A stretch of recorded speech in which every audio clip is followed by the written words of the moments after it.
Hello students, JEE mains के previous year के questions हैं। इसमें से रोज़ डेली हम एक क्वेश्चन करेंगे।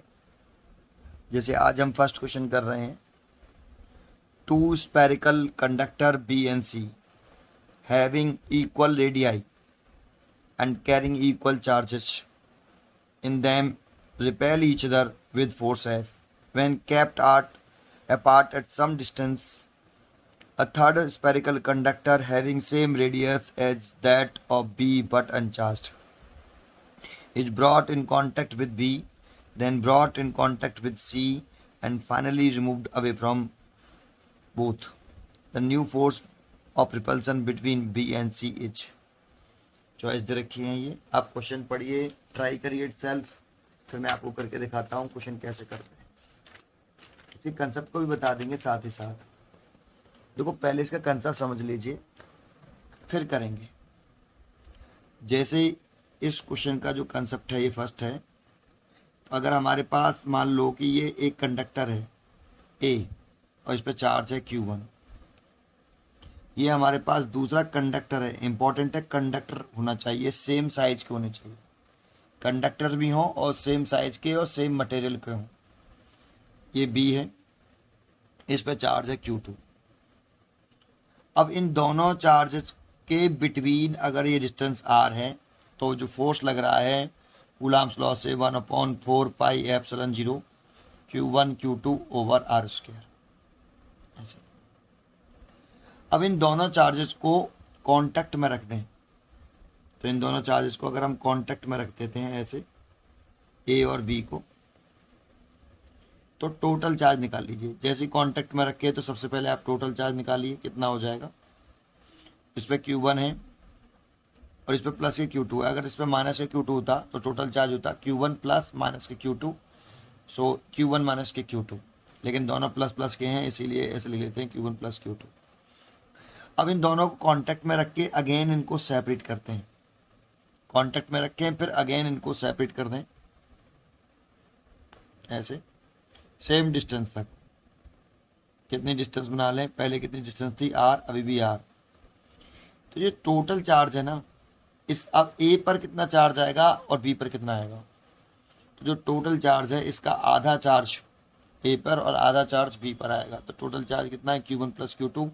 इसका हाफ करिए और इस पर कितना आएगा, Q1 plus Q2 divided by 2। अब न्यू रिपल्सन फोर्स पूछ रहा है, तो रिपल्सन फोर्स निकाल लीजिए, एफ डैश। तो F dash is equal to लिखें 1/4 pi epsilon 0 Q1 plus Q2 divided by 2 और Q1 plus Q2 divided by 2 divided by r square. ये नया फोर्स होगा। तो जब भी दो कंडक्टिंग बॉडीज हैं, सेम शेप की हैं, सेम साइज की हैं और सेम मटेरियल की हैं, उनको कांटेक्ट में रखते हैं तो टोटल चार्ज निकालिए और फिर उन्हें अगेन सेपरेट कर देते हैं। तो जो टोटल चार्ज आएगा उसका हाफ चार्ज एक बॉडी पर और दूसरा हाफ चार्ज दूसरी बॉडी पर आएगा। ये कंसेप्ट है इस क्वेश्चन का। अब क्वेश्चन रीड करते हैं हम, सॉल्यूशन। तो आप क्वेश्चन रीड करिए। Two spherical conductor B and C having equal radii and carrying equal charge and them repel each other with force F when kept apart at some distance। तो दो spherical conductors हैं आपके B and C, दोनों की radii same है। ये B है और C है, दोनों की रेडियाई सेम मतलब साइज सेम है, स्पेरिकल शेप की हैं और कंडक्टर हैं दोनों के दोनों, और इक्वल चार्जेस हैं। इक्वल चार्जेस भी इक्वल कह रहा है कि चार्जेस कैसा है, कैरी इक्वल चार्जेस, रेडियाई भी इक्वल है और डिस्टेंस डी पर रखे हैं। पता डिस्टेंस गिवन नहीं है लेकिन फोर्स लग रहा है एफ। ठीक है, लेट कर लेते हैं डिस्टेंस कितनी है आर, और इक्वल चार्जेस हैं तो इस पर भी क्यू लेट कर लेते हैं, इस पर भी क्यू लेट कर लेते हैं। इस पर फोर्स लग रहा है एफ, रिपेल कर रहे हैं एफ फोर्स से। तो आप एफ की वैल्यू निकाल सकते हो। तो एफ इज इक्वल टू लिख सकते हो आप यहाँ 1/4 पाई एप्सिलॉन 0, दोनों चार्ज का मल्टीप्लाई कर लें, क्यू इंटू क्यू तो क्यू स्क्वायर, और इनके बीच की शॉर्टेस्ट सेपरेशन आर स्क्वायर। ये फर्स्ट केस हो गया, केस फर्स्ट।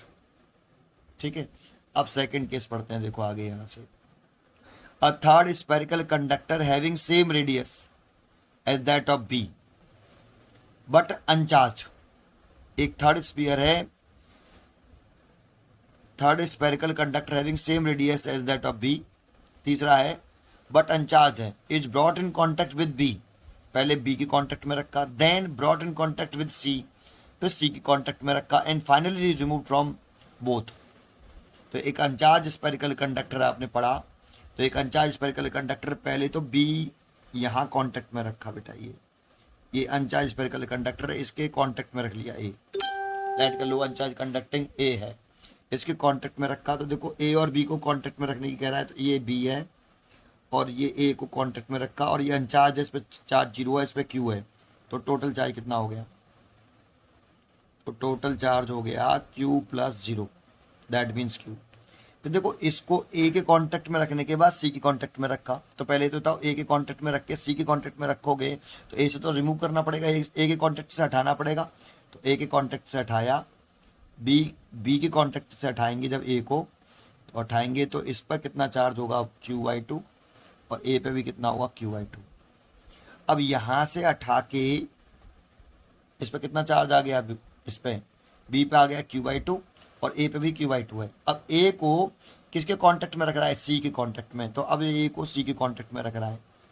तो अगर हम अब ए को सी के कांटेक्ट में रखेंगे, अगर हम अब ए को सी के कांटेक्ट में रखेंगे, तो ये सी के कांटेक्ट में रख रहे हैं, तो सी पे तो Q है और ए पे कितना है Q/2 है, तो टोटल चार्ज कितना हो जाएगा, तो टोटल चार्ज हो जाएगा 3Q/2। अब इसको सी को कांटेक्ट में रख के ए को फिर ए सी से भी रिमूव कर देना है, सी से भी हटा देना है, तो सी से भी अगर हटा देंगे तो ए और ये सी सेपरेट किए, तो इस पर टोटल चार्ज है 3Q/4, तो इसका डिवाइड कर लेंगे 3Q/4 और 3Q/4, इसका आधा कर लेंगे, आधा इस पे आ जाएगा, आधा इस पे आ जाएगा। और फिर क्या किया है उसने कि फाइनली उस जो कांटेक्ट में रख रहे हैं ए को वो रिमूव कर देने हैं, और बी और सी के बिटवीन फोर्स पूछ रहा है।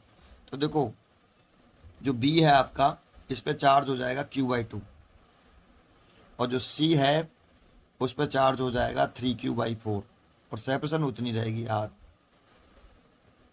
और रिपल्सन फोर्स पूछ रहा है नया F डैश। ऐसे देखो बी पे Q/2 क्यों होगा, क्योंकि बेटा यहाँ पहले ए को अनचार्ज बॉडी थी, अनचार्ज ए, इसको बी के कांटेक्ट में रखा, फिर से हटाया तो बी पे चार्ज आ गया Q/2, ए पे भी आ गया Q/2, फिर ए को बी से कांटेक्ट से हटा के सी के कांटेक्ट में रखा, फिर उसे भी हटा दिया, तो सी पर भी चार्ज समझ में आया हुआ आपको ये इतना।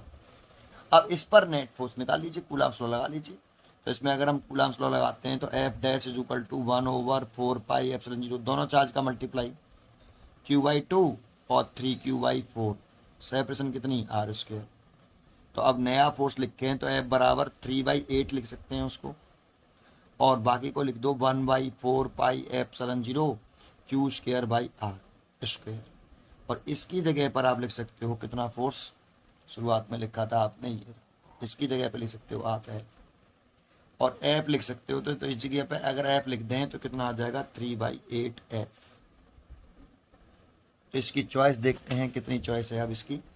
तो आपकी फर्स्ट चॉइस रखी थी F/4 और 3F/4, F/8 और 3F/8, 3F/8 चॉइस हो गई, D choice is correct choice, इसकी डी चॉइस करेक्ट चॉइस है। नेक्स्ट क्वेश्चन कल के वीडियो में बनाएंगे, अगले पार्ट में सेकंड क्वेश्चन, फिर थर्ड, फिर फोर्थ, ऐसे में लगातार कंटिन्यूस कराता रहूँगा। पढ़ते रहिए एंड खुश रहिए।